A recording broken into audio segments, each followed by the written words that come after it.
Quando um fazendeiro encontrou um estranho monte de ovos perto do lago, pensou que não passava de cobras escondidas no barro, mas quando os primeiros estalos começaram a ecoar e as cascas se abriram, ele percebeu que tinha acordado algo muito mais perigoso e foi obrigado a chamar a polícia.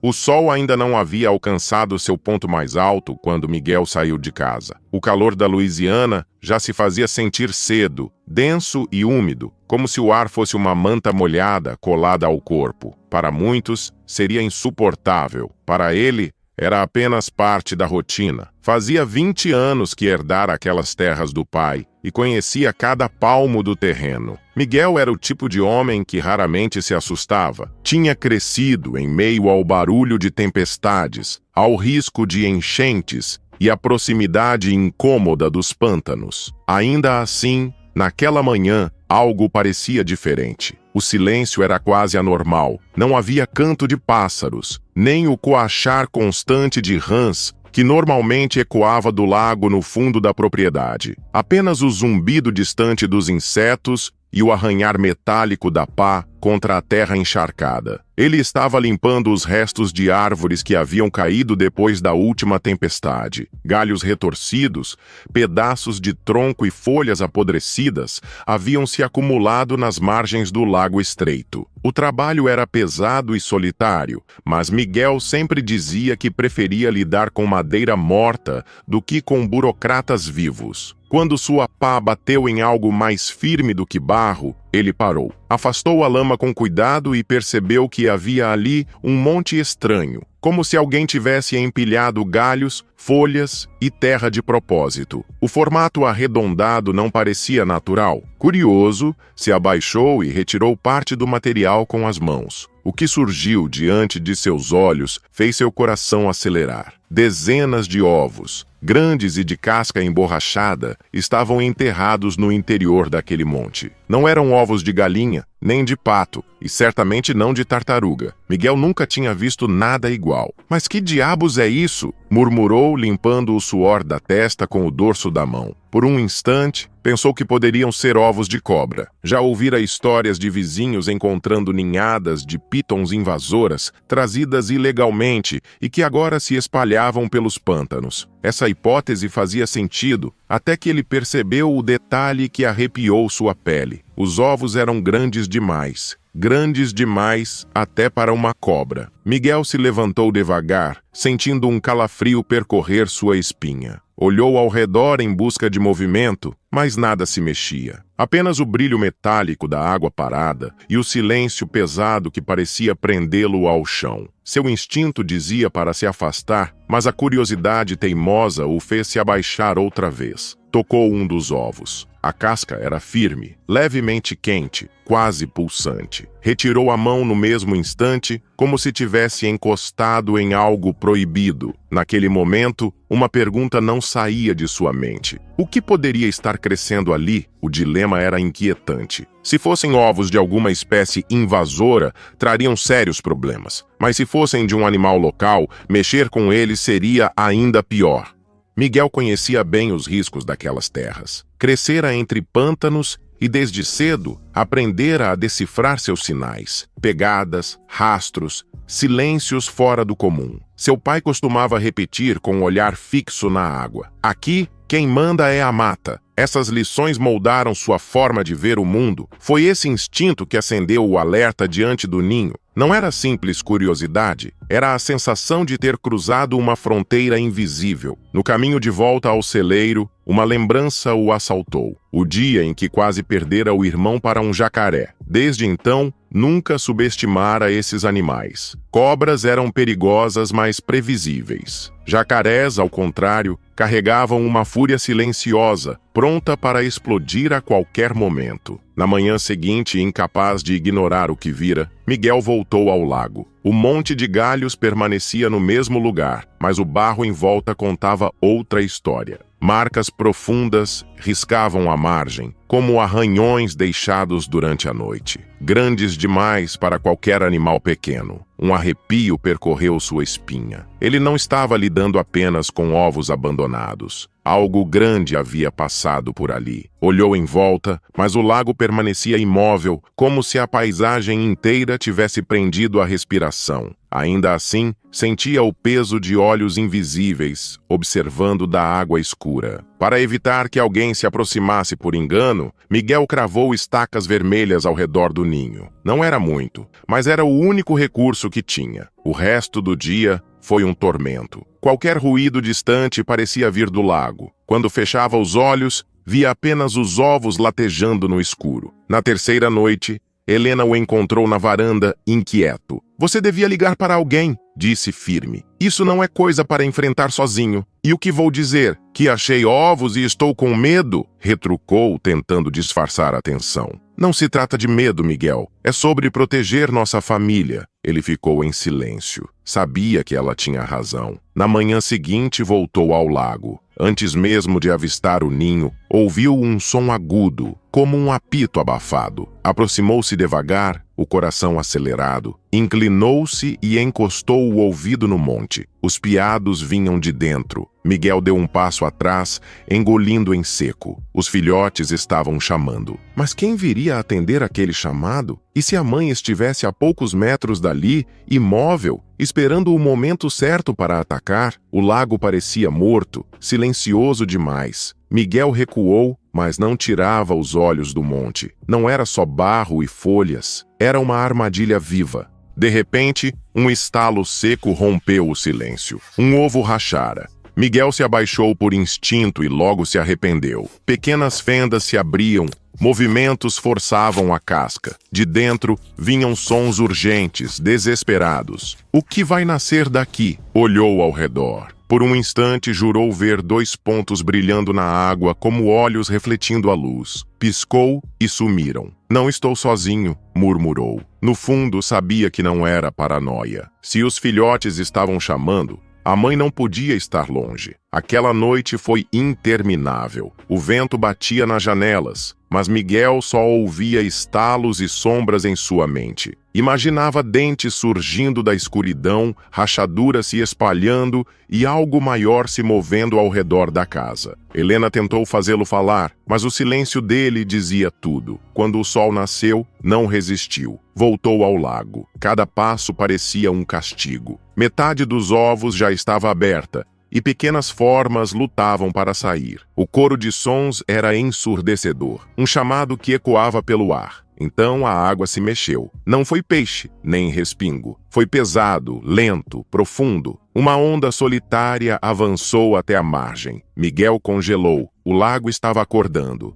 E foi nesse momento que a ameaça se revelou. O som dos filhotes cortava o ar como um alarme, e a resposta não demorou. A superfície se rompeu outra vez, agora com violência. Algo enorme emergia das profundezas. Miguel recuou devagar, os olhos fixos na água. O silêncio de segundos foi mais aterrador que qualquer rugido. Então surgiu. O focinho largo, os olhos firmes, deslizando em sua direção. Ele conhecia aquele olhar. A mãe havia chegado. A fêmea emergiu, colossal, o corpo escuro reluzindo sob a luz da manhã. Avançava com calma, como quem sabe que ninguém ousaria desafiá-la. Miguel sentiu as pernas fraquejarem. Estava diante de uma guardiã antiga, feroz e implacável. Seu instinto gritava para correr, mas sabia que qualquer passo em falso poderia ser o último. Ficou imóvel, cada músculo em tensão, sentindo o coração bater nos ouvidos. O coro dos filhotes crescia, agudo e incessante,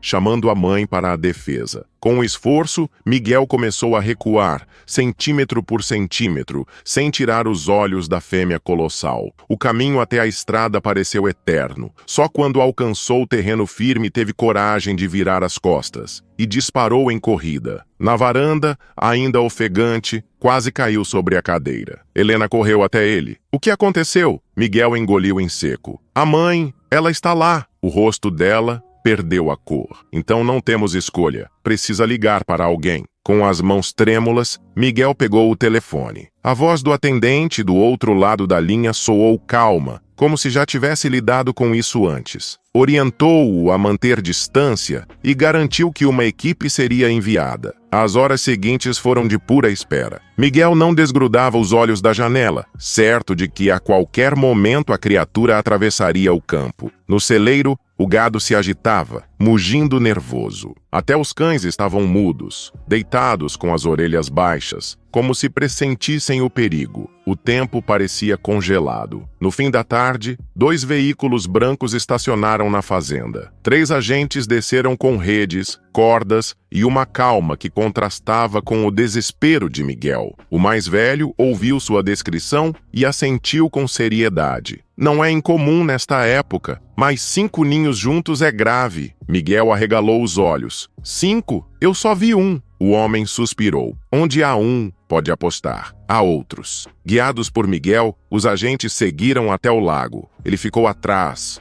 o coração martelando. O som dos filhotes era ensurdecedor, vibrando no ar como um alarme. De repente, um dos homens ergueu a mão em alerta. A água se rompeu em várias direções ao mesmo tempo. Não era uma fêmea, eram 3. O sangue de Miguel gelou. O que parecia um problema isolado era, na verdade, um campo inteiro tomado por predadores. Os agentes recuaram lentamente, trocando ordens rápidas. Um deles lançou um olhar firme para Miguel. Você terá que fechar a fazenda. Não há como trabalhar aqui agora.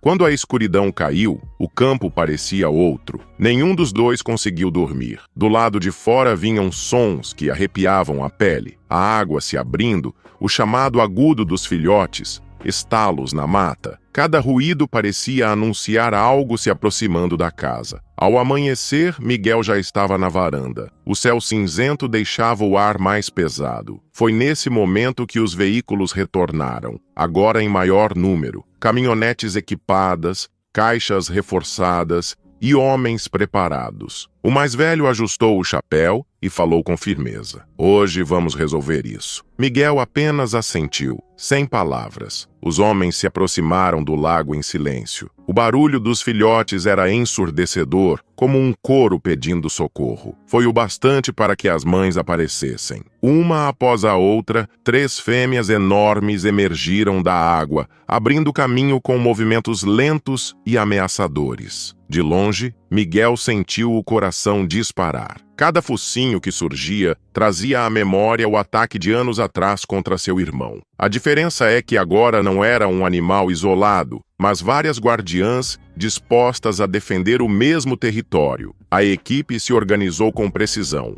Redes foram abertas, caixas posicionadas à margem, cada passo calculado. A tensão era palpável. De repente, uma das fêmeas avançou. A cauda golpeou a água, lançando um jato que quase derrubou 2 homens. O caos explodiu por alguns segundos. Gritos, cordas puxadas, estacas cravadas às pressas. Miguel prendeu a respiração, certo de que alguém seria atingido. Mas o treinamento falou mais alto. Movimentos firmes, controle absoluto. Em poucos minutos, a primeira fêmea estava presa. Restavam 2. Miguel não tirava os olhos da cena. Por um instante, esqueceu o medo. O que via não era apenas ameaça, era a força bruta da natureza em sua forma mais pura. Elas não estavam ali por ódio. Lutavam pelo que tinham de mais precioso, os filhotes. Esse pensamento o atingiu fundo. Ele também faria qualquer coisa para proteger os seus. Enquanto refletia, a equipe conseguiu dominar a segunda fêmea. A terceira resistiu, mergulhando e reaparecendo em pontos diferentes, mas acabou presa nas redes quando tentou retornar ao ninho.